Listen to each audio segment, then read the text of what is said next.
Hello বন্ধুরা, কিছুক্ষণ আগে অনুষ্ঠিত হয়ে গেল এবছরের উচ্চ মাধ্যমিক বাংলা প্রশ্নপত্র। এবং সেখানে আমার ছাত্রছাত্রীরা এবং যারা যারা যে কালকে যে সাজেশন ভিডিওটা দেওয়া হয়েছিল সেটা দেখেছো তোমরা। অত্যন্ত অত্যন্ত হারে কমন পেয়েছো এবং আনন্দিত হয়েছো নিশ্চয়ই। তো দেখি আজকের কোশ্চিনের মূল প্রশ্নপত্র এবং তার সঙ্গে সঙ্গে আমার সাজেশন কতটা কমন এসেছে কিনা সেটা পুরোপুরিভাবে ব্যাখ্যা সমেত আলোচনা করার চেষ্টা করছি। চলে যাই গল্পতে। কালকে যে সাজেশন ভিডিওটা প্রকাশ করা হয়েছিল সেখানে বলা হয়েছিল যে কে বাঁচে থেকে 1 নম্বরের যে কোশ্চিনটা অত্যন্ত গুরুত্বপূর্ণ আর সেটাই পরীক্ষায় চলে এসেছে। অর্থাৎ কোশ্চিন নাম্বার তোমরা মূল প্রশ্নপত্রে দেখো 3.1, আর আমার সাজেশনের 1 নম্বর কোশ্চিন কে বাঁচে থেকে হুবহু একই কোশ্চিন মিলে গেছে। চলে আসি ভাত গল্প 3.2 দাগ, মূল প্রশ্নপত্র 3.2 দাগ, আর ভাতের 4 নম্বর কোশ্চিনটা একদম পুরোপুরিভাবে প্রশ্ন কমন। চলে আসি 4 দাগ, কোশ্চিন নাম্বার 4.1, সে কখনো করে না বঞ্চনা, অর্থাৎ রূপনারায়ণের কুলি থেকে সত্য যে কঠিন, কঠিনের ভালোবাসলাম সে কখনো করে না বঞ্চনা, একদম একই প্রশ্ন, পুরো হুবহু কমন। শিকার থেকে এই ভোরের জন্য অপেক্ষা করেছিল 4.2 দাগ, মূল প্রশ্নপত্র, আর এই ভোরের জন্য অপেক্ষা করেছিল 2 নম্বর কোশ্চিন সাজেশনের, একদম একই প্রশ্ন। চলে আসি 5 দাগে, যেটা আমাদের নাটক থাকে, নাটকে চলে যাই। নাটকে বিভাব নাটক থেকে আর একবার এক মারাঠি তামাশায় দেখেছিলাম, কোশ্চিনটা লাইনটা দেখো, আর একবার এক মারাঠি তামাশায় দেখেছিলাম, বক্তা মারাঠি তামাশায় কী দেখেছিলেন, বক্তা কোন প্রসঙ্গে মারাঠি তামাশার কথা বলেছিলেন, একদম একই প্রশ্ন কমন, পুরো হুবহু কমন। 5.1, 5.2, যে কোনো একটা করতে হয়, দুটোই কোশ্চেন কমন। আমি রোজ লুকিয়ে গ্রিন রুমে ঘুমাই চাটুর্যমশাই, এখানেও তাই। 5.2 থেকে আমি রোজ লুকিয়ে গ্রিন রুমে ঘুমাই চাটুর্যমশাই, একই প্রশ্ন, একদম 100% কমন, অথবা প্রশ্নসহ যতগুলো কবিতা, গল্প, কবিতা এবং নাটক দেখানো হলো পুরোপুরিভাবে 4টা প্রশ্ন, 2 গল্প থেকে 2টো, কবিতা থেকে 2টো 4টা, নাটক থেকে 2টো 6টা কোশ্চেনই কমন। চলে আসি আন্তর্জাতিক গল্প ভারতীয় কবিতা, এখান থেকে চলে আসি একটু আন্তর্জাতিক গল্প ভারতীয় কবিতার ক্ষেত্রে দেখে নাও একবার। ভারতীয় গল্প আন্তর্জাতিক কবিতা, আমি বারবার করে কালকে বলেছিলাম যে 2 নম্বর কোশ্চিনটা আন্তর্জাতিক কবিতা যারা পড়বে সেখান থেকে সবথেকে গুরুত্বপূর্ণ। পাতায় পাতায় জয় জয়সবের ভোজ বানাতো কারা, একদম পুরোপুরিভাবে কোশ্চিন কমন, জয়সবের ভোজ বানাতো কারা। আচ্ছা, 6.2 দাগ, না 6.1 দাগ, পাতায় পাতায় জয় জয়সবের ভোজ বানাতো কারা। আর 6.2 দাগে পাঞ্জা সাহেবে পৌঁছে এক আশ্চর্য ঘটনার কথা জানতে পারি, মানে ভারতীয় গল্প থেকে। দেখো এখানে 2 নম্বর কোশ্চিনটাতে আমাদের পাঞ্জা সাহেবে পৌঁছে আশ্চর্য ঘটনার কথা জানতে পারি। তাহলে কোশ্চিন করতে হয় একটা, আর এখানে দুটোই কোশ্চিন কমন চলে এসেছে। চলে আসছি হচ্ছে আমাদের যেটা পরের অংশ, অর্থাৎ পূর্ণাঙ্গ গ্রন্থ আমার বাংলা থেকে। এখান থেকে মেঘের গায়ে জেলখানা থেকে দিয়েছে আর কলের কলকাতা থেকে দিয়েছে।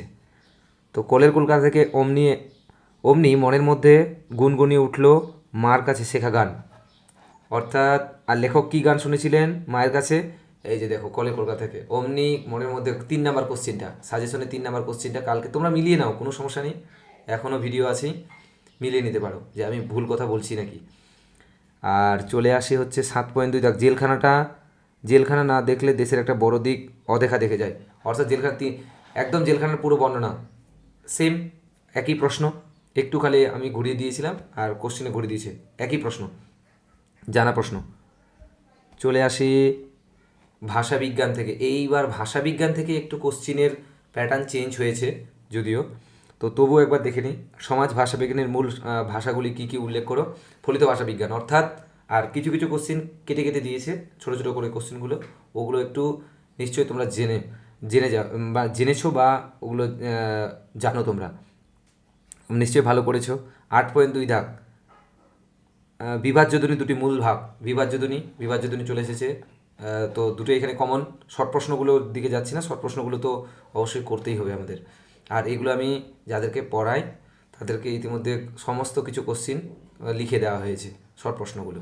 তো যাই হোক, তোমরা পড়েছো যেখানে শিক্ষক মহাশয় তোমাদের নিশ্চয়ই গাইড করেছেন। আচ্ছা, চলে আসি সব থেকে ইন্টারেস্টিং, যেখানে কোশ্চিনের সংখ্যা দেখলে আমি অবাক হয়ে যাচ্ছি যে এতগুলো কোশ্চিন কমন।